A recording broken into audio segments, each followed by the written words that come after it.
saw one and I was like, argh.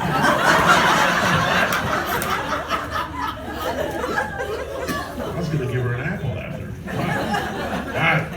We're going to keep the show going. We got 2 more before your headliner. Let's keep it going. You guys still got energy in you? You guys good? Yeah. All right.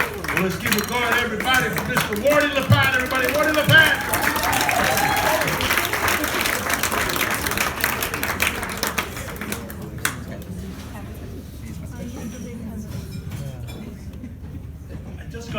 I was in a hospital last week and I woke up with pipes going in all sorts of embarrassing places. And beside me on the table was a Bible.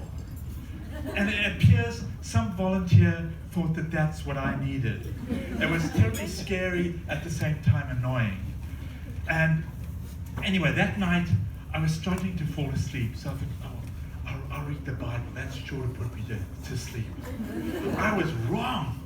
It's a real page turner. I can see why it was a bestseller, right? There's God, see, and he's been around forever. And he doesn't have a name. I guess his parents were too lazy to give him one, right? But all the other gods had names, like Zeus and Thor and so on. I mean, they could have even called him Cecil. Anything would have been better than no name. Because I think this goes a long way to explaining his anger management issues. But I'll get back to that a bit later. Now, 6,000 years ago, God creates the universe. And he puts the earth smack bang in the middle. And decides to create a creature in his own image, right? So he gets some sand, spit, snot, and there you have Adam. Now Adam is thick as pig shit, right? He doesn't ask any questions. Who am I? What am I here for? What's the meaning of life? Where's the nearest Starbucks? How do I get laid? Nothing, okay? So then God decides to stir the pot a bit. And he steals a rib from Adam. Adam doesn't notice. As I said, he's thick, right? So, now, why God needed a rib to create Eve instead of going through the sand, spit and snot routine again, I don't know. But anyway, Eve shows up, okay? And still Adam doesn't ask any questions. Not even about the anatomical differences, right? Now Eve starts talking to the snake, okay? Now, I don't know about you, but I have a very healthy respect for these creatures. And I'm no Harry Potter, okay? So if one of them started speaking to me, I would instantly fill my shorts and get the hell out of there, okay? Now what bothered me about this part of the story was that Adam and Eve had kids, right? And their kids had kids. With whom? I was shocked and horrified to discover we're all descended from inbred morons. I thought that was just the purview of royalty, okay?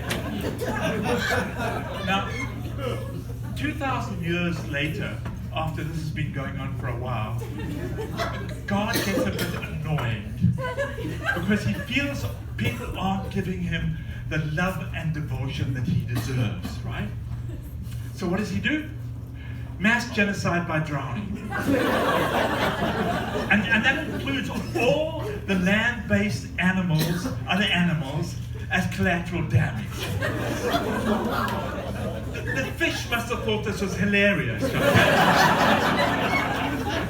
Now, all except this old guy Noah and a pair of each of the animals that he put on his boat, right?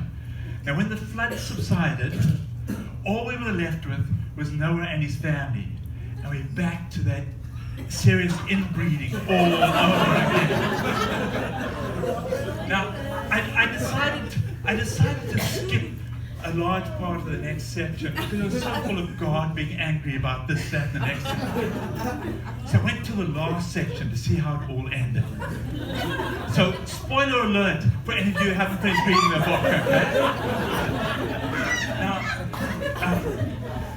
2,000 years ago, God decides to change his tactics. I guess his anger management classes were beginning to pay off, okay? So, and this is really hard to explain, so I hope I get it right, okay? God decided to impregnate this woman on earth so that he could be born on earth, okay? Got that so far? Now, this woman and her husband decided to go to Bethlehem when she was about 9 months pregnant. And when they get there, they couldn't get a hotel room anywhere. I mean, what they expected was Christmas, okay?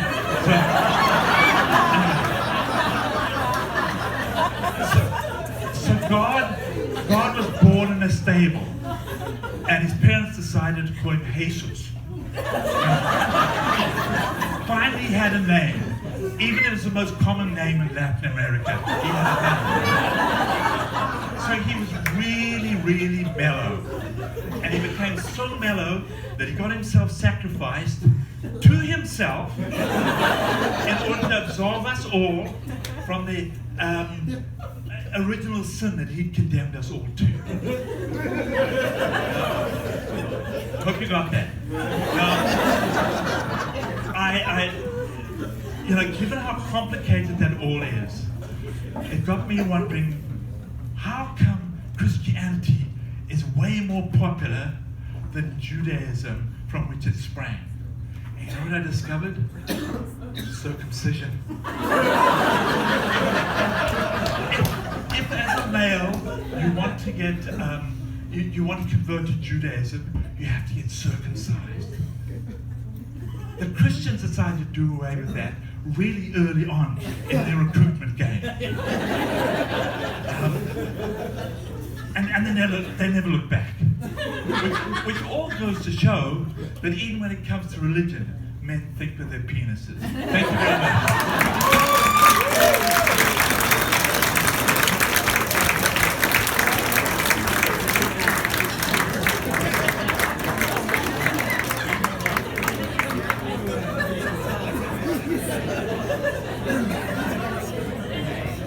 My favorite part during that whole thing was just looking at the black people during the Jesus jokes. I want you to look at the black people carefully. They don't want to laugh. They really think they're going to get struck down by lightning. But the white people are like, woo! So you don't even have to loosen those.